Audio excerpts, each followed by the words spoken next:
Ich habe Angst um Deutschland und um uns Rentner. Putin ist der böse Mensch, der für alles verantwortlich gemacht wird.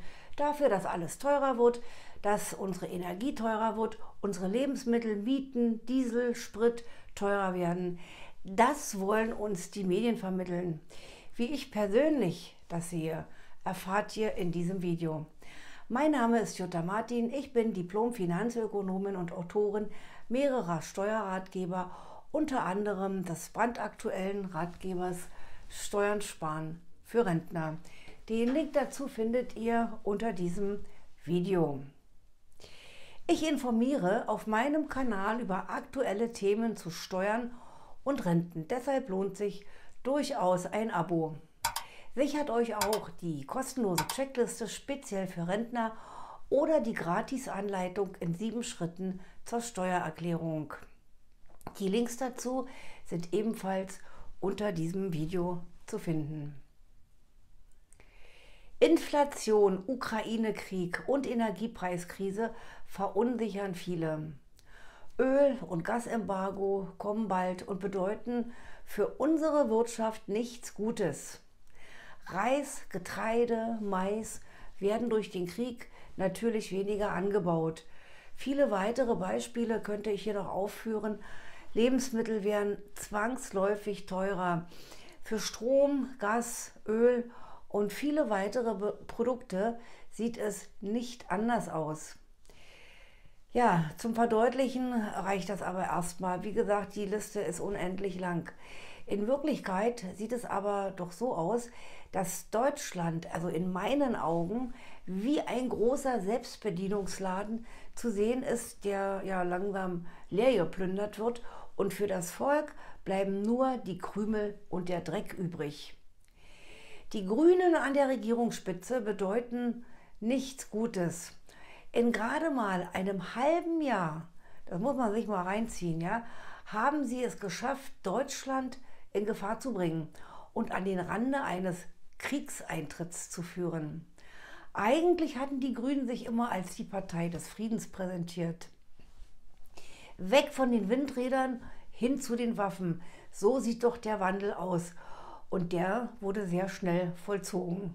Mit ihren Waffenlieferungen halten sie den Krieg aber weiter am Laufen. Je mehr Waffen geliefert werden, desto länger dauert der Krieg, weil es keine Verhandlungsbasis gibt.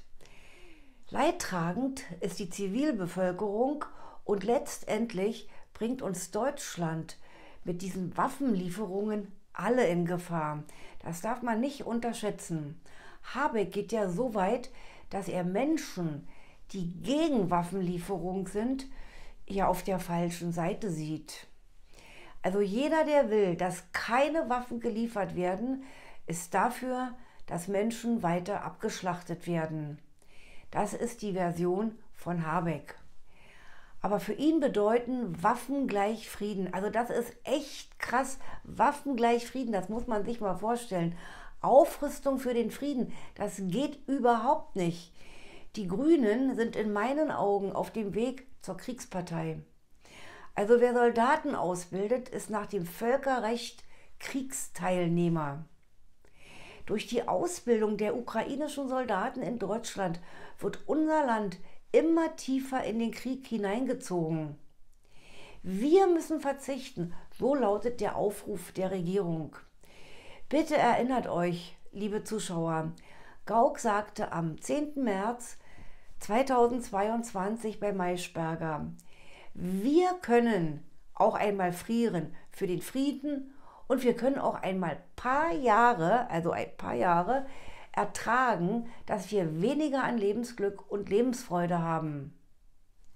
Also es ist unglaublich. Ich habe das, glaube ich, schon mehrmals erwähnt, weil ich kann mich da überhaupt nicht drüber beruhigen. Ja, wir spielen, also, naja, wir sollen Energie sparen, die hohen Preise der Inflation ertragen, für die Freiheit auch mal frieren und das alles aus Solidarität. Das heißt nichts anderes als Deutschland muss wieder in den Krieg ziehen.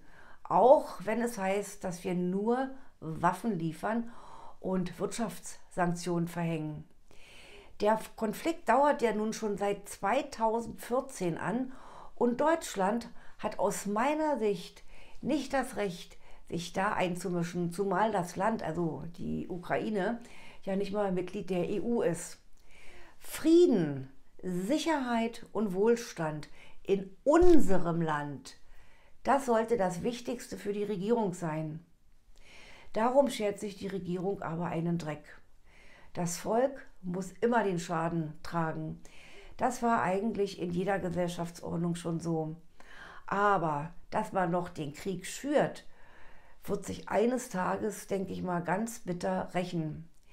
Ich persönlich bin auch gegen Waffenlieferung und gegen den EU-Eintritt der Ukraine. Das macht alles noch viel schlimmer, wenn das so kommen sollte. Die Ukrainer sind nicht Mitglied der EU und fordern jetzt schon 7 Milliarden Euro jeden Monat von der EU. Also ich finde es ganz unverschämt. Ans Geben denken die natürlich keine Sekunde. Die Bösen können eben eine friedliche Welt nicht gebrauchen, ist meine Meinung. Wir haben die höchste Inflationsrate seit der Wiedervereinigung. Der gesetzliche Mindestlohn ist Ausdruck der Krise des Sozialstaates und genau in dieser Krise befinden wir uns. Man muss von seiner Arbeit leben können und man muss auch später von seiner Rente leben können. Das sollte das Wichtigste für die Regierung sein. Wir müssen uns auf harte Zeiten mit mehr Armut, Hartz IV und weniger Wohlstand einstellen, so die Regierung. Im gleichen Atemzug werden gleich mal 200 Millionen Euro für Afghanistan gegeben. Schwere Waffen für die Ukraine bereitgestellt, fremde Soldaten ausgebildet und. Also da gibt es ganz, ganz viele böse Sachen noch. Ja, wir werden hier alle voll verarscht. Grün geht gar nicht. Die ältere Generation hat Zeiten in Not und Armut kennengelernt und auch das Frieren im Winter, ja. Sie hat dafür ein Leben lang hart gearbeitet, dass das nie wieder passiert. Aber es wird wieder passieren, dank dieser unfähigen Politiker, die nur an sich selber denken. Finanzminister Christian Lindner von der FDP sagte, wir müssen die Menschen und die Wirtschaft angesichts dieser enormen Preissteigerungen kurzfristig und befristet schützen. Erinnert ihr euch? Ja, und was bedeutet nun kurzfristig und befristet? Im Gesetz zur Rentenanpassung 2022 und zur Verbesserung von Leistungen für den Erwerbsminderungsrentenbestand sind für 2022 und 2023 Rentenanpassungen vorgesehen. Für 2024 stehen 0. Und dafür ab 2024 eine Erhöhung des Beitragssatzes zur gesetzlichen Rentenversicherung. Obwohl die Arbeitnehmer einen höheren Beitragssatz künftig zahlen müssen, bekommen die Renten eine Nullrunde. Das ist also mit kurzfristig und befristet gemeint. Ich denke, dass wir heute noch nicht mal ansatzweise ahnen, welches Teufelswerk ja die Politik im Schilde führt. Vom Corona-Wahnsinn in den Kriegsirrsinn. Was kommt als nächstes? Einer meiner Zuschauer hat es so so gesagt, ich sag mal so, die Stimmung im Lande lässt sich mit 5 U beschreiben. Ungewissheit, Unsicherheit, Unbehagen, Unruhe und politische Unzufriedenheit. Und das, meine lieben Zuschauer, das sehe ich auch so. Was sagt ihr dazu? Wie ist eure Meinung? Schreibt es in die Kommentare.